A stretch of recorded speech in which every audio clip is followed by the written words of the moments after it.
In this video, I am sharing so many ways to build your net worth fast in 2026. According to a poll on my channel, the number one financial goal the majority of you guys wanted to accomplish this year is increasing your net worth. So I'm confident today that if you're able to even implement just one of these strategies, your net worth will grow. So let's get into number one today, which I call the 1% rule. One of the fastest ways to build your net worth is simply to reduce the amount that you spend on discretionary purchases. And this is where the 1% rule comes in. It states that you should think twice about any discretionary purchase that is more than 1% of your net worth. So if your net worth is $20,000, you want to think twice before making any purchase that is around $200 or more. If your net worth is $50,000, then any purchase that is $500 or more, you should think twice about, and so on. The less money you spend on discretionary purchases, the more that you can add to your investments to actually grow your net worth fast. If you have a net worth of $20K and you make a $200 purchase or 1% of your net worth every single month, that's the equivalent of $2,400 per year. But on a yearly basis of your net worth, that's 12% of your net worth. This same habit over the course of 40 years could cost you $671,274 over the course of your entire career. And I think that's pretty crazy. This 1% rule is important when you're under $100,000 in net worth because, as you know, most of the friction in building your net worth is going to be at the beginning of your journey. Eventually, as your net worth passes $100,000 or $200,000, we can relax this rule a little bit and spend a little bit more freely. But hopefully by the time you reach 100K, you will have ingrained a habit of really thinking twice before any big purchase. In general, I like to wait a week or even up to a month before committing to a big purchase because time will really reveal to me if I really want that prospective item or not. The second way to build your net worth fast today is to disconnect your time from your earnings. If you really want to increase your net worth a lot this year, try to pursue activities and careers that pay you based on how well you perform and not your time. So let's actually listen to this clip from Naval Ravikant and what he has to say. The first thing, if you're going to make money, is that you're not going to get rich renting out your time. Even lawyers and doctors who are charging $300, $400, $500 an hour, they're not getting rich because their lifestyle is slowly ramping up along with their income and they're not saving enough. They just don't have that ability to retire. So the first thing you have to do is you have to own a piece of a business. You need to have equity either as an owner, an investor, shareholder, or a brand that you're building that accrue to you to gain your financial freedom. All right.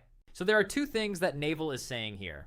The first is that you have to keep your lifestyle in check because he sees doctors and lawyers who are earning $300 to $500 an hour and actually not accumulating wealth. Now, this topic of avoiding lifestyle inflation and living below your means is one of our points for later on in this video. So we'll dive into that more a little bit later, so stick around for that. But the second argument that Naval points out is that in order to get wealthy and increase your net worth fast, you actually need to have some sort of equity, as he likes to call it. In other words, you won't get rich renting out your time. He says that you need to own a piece of a business, but I think that as long as you have a career or activity that pays you a percentage based on how big the deal or how successful you are is, then I think that's a really great way to grow your net worth very quickly. So just to give you an example, a realtor, they make commissions on real estate. So the more expensive of homes they sell, the more of a percentage that they take home. So often the work done to sell a multi-million-dollar house, say a $3 million house versus a $1 million house, is likely very similar, but the results are going to be vastly different for that realtor. The trade-off is often that these types of jobs require you to be intrinsically motivated, and that's not something everybody has. So you really have to know yourself in these situations and know if you can be a self-starter or not. You could theoretically still increase your net worth by working a high-paying job on an hourly basis, like being a doctor or a lawyer. But if you really want to increase your net worth fast, you're going to have to find a job that disconnects your earnings from your time. Method number 3 today is to invest any bonus or windfall money whenever it comes to you. So throughout life, for example, you will come across windfalls or bonuses. That could be at your job, you could get a bonus, you could get an inheritance, a tax refund, or through some stroke of luck like the lottery, you might win a lump sum here and there. When these types of events happen, the best thing that you can do is to pretend that money was never there to begin with and just drop it all into investing. In practice, this is a lot easier said than done. And I would wager that 99% of people that get a bonus or a tax refund of $5,000, they'll want to spend some of it. So instead, I think a realistic go-to would be to take 10% of whatever windfall is coming your way and treat that as your fund spending money and then invest the remaining 90%. That way, at least you're benefiting from getting your bonus money. It's still a good compromise here because the majority of it is still going away towards your future self, but at least you get a little bit of money to play with. To illustrate how powerful this is, imagine you get a tax refund of $3,000 every single year and you're able to invest 90% of it. So $2,700 over the course of even just 20 years, that can compound to an extra $133,000. All from being disciplined when you get that windfall. So make sure to do that. And let's move on to method number 4 today, which is to grow your income faster than expenses. This one might be a little bit too self-explanatory, but I think there are 2 main ways that you're going to build your net worth fast. Okay, so the first is to have a higher income while your expenses stay the exact same. Or number 2, you want to have the same income while your expenses go down. In both cases, you are increasing the gap between what you earn and what you spend. So there are actually 3 practical ways that you can do this today. And the first is going to be job hopping strategically. According to LendingRe, quote, when workers moved to larger companies, they saw the biggest pay increases. Those moving to a company with 500 plus employees saw an average salary increase of 15%, while those moving to a smaller company saw a 5 to 6% increase. In both cases, if you switch jobs, you seem to get an increase in your pay. And sometimes I think that if you stay at a company for too long, the pace at which your raises actually happen to you or occur to you slow down quite a bit. The problem is that companies aren't incentivized to pay you market rate once you're already there. So if you want to think about it from the company's perspective, you're already doing the work.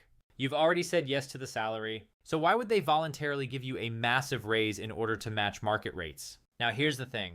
The market rate for your job could be 20 to 30% more than what you're making right now. And when they hire someone new, since there's no salary transparency these days in all of corporate America, you could have a situation where a new hirer is making 20% more than you and you've been there already for, let's say, 5 years. This is why job hoppers often come out ahead financially, because when you interview for a new job, you're negotiating from a market rate and not your current salary. The second way you can increase the gap between your income and expenses is to aggressively cut the expenses side. This requires a little bit of tracking and planning.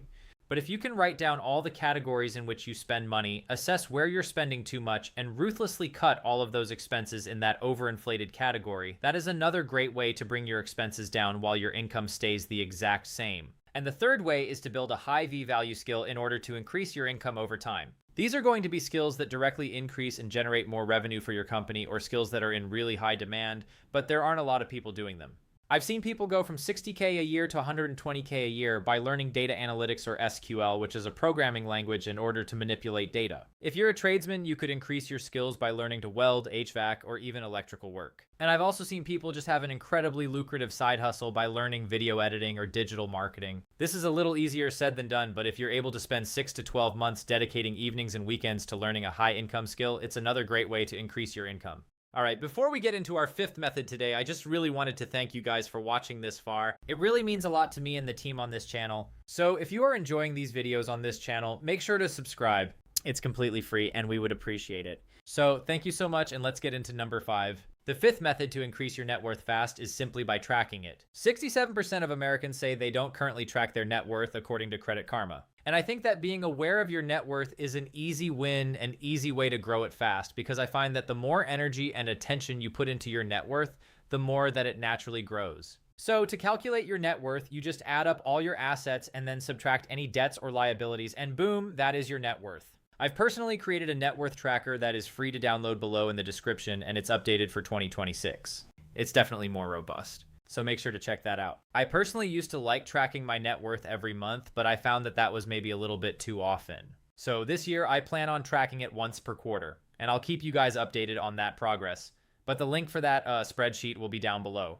The 6th way to increase your net worth fast is to control your lifestyle velocity. So what does that actually mean? It means that when you have the momentum of increasing your income every single year, that's when it's very easy to increase your lifestyle and when you should keep it in check. Let me just list out a few crazy statistics of large expenses. Number 1, the total cost of owning and operating a new car is $11,570 from ADA. The average annual cost of owning and maintaining a home in the US is $21,400 in 2025, according to Bankrate.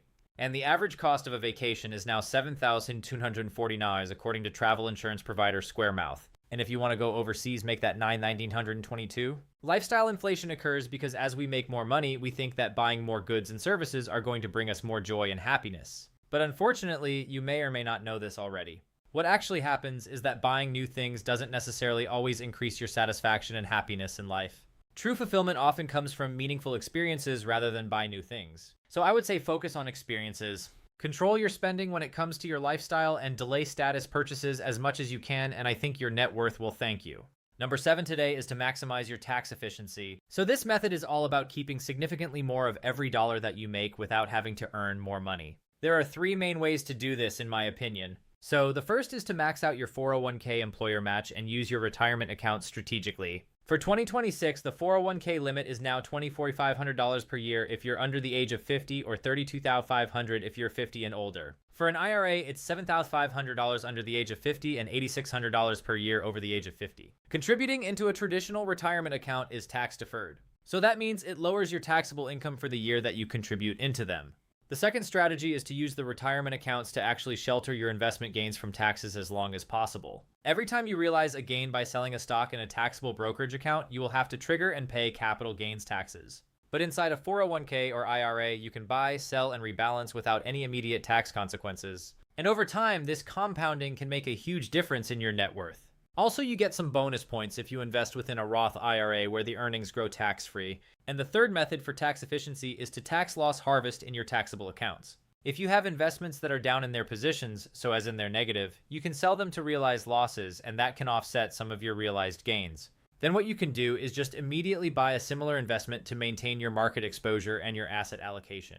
And this strategy allows you to reduce your tax bill, thus saving you money overall and still increasing your net worth. So make sure to take advantage of the tax efficiencies allotted to you. And now moving on to number 8 today, negotiate everything. So I didn't know that you could do this, but you can negotiate for a lot more things than you think in life. I personally have a friend who used to take negotiating to the extreme and would try to negotiate at the butcher shop when he was buying steaks and fish. His rationale was, well, if they can't sell certain cuts of meat by a certain time, they'd probably rather discount them and sell them rather than having to throw them away. And to my surprise, it actually works for him at least some of the time. And that's what he told me anyway. Now that's pretty extreme. We don't need to be negotiating on a New York strip at the butcher shop. But we can still be negotiating things like your salary, your utility bills, home repairs, wedding vendor costs, etc. There are two main things to know about negotiating though, which is number one, it is very, very uncomfortable, but it can be worth a lot of money. If you start a new job and negotiate your salary to be $5,000 higher than the initial offer they give you, and then you do nothing at all, but you get a 3% standard raise every single year, that one conversation was worth $59,000. And the second thing that you should know about negotiating is that negotiating for anything is done universally all the same way. You must figure out what you want, what you're willing to accept, and then figure out what you're going to do if your negotiation fails. I'm going to link this Reddit thread down below that teaches you exactly how to negotiate step by step, and it's definitely worth reading if you're thinking about negotiating for anything in life. Now, I've personally saved $600 to $1,000 per year just by making a few 15-minute phone calls to my different utility and insurance providers. In my case, last year it was on auto insurance, but you can also save money on other bills by calling companies and simply asking. A lot of companies will have retention departments whose entire job is to keep you as a customer, and they have discounts that they can offer, but you have to ask, and it costs you nothing to ask. So make sure you at least ask. Method number 9 today is to automate literally everything. Most people fail at growing their net worth because they make decisions too often.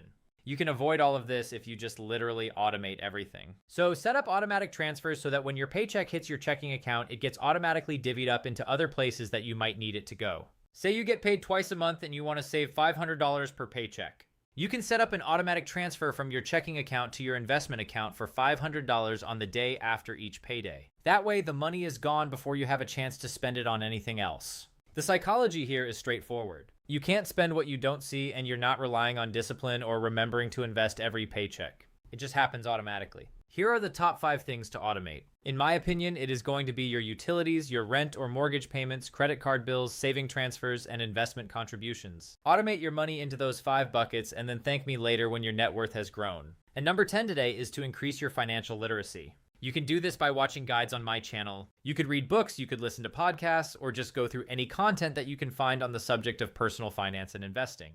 The ROI when it comes to increasing your financial literacy is essentially infinite because one good book or even one good habit that you learn from a book can snowball into good decisions, which snowballs into more wealth as time goes on.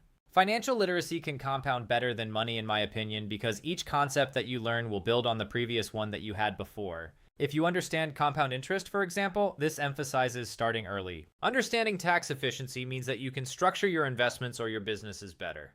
And understanding psychology or the behavior of finance will help you with decision making in the long term. Most of this knowledge is free, and that's the beauty. You don't want to ever pay a boatload of money for financial education, as I learned a lot of what I know for free online. People that build wealth are just the ones who make better decisions with what they have. They aren't necessarily the ones who earn the most money.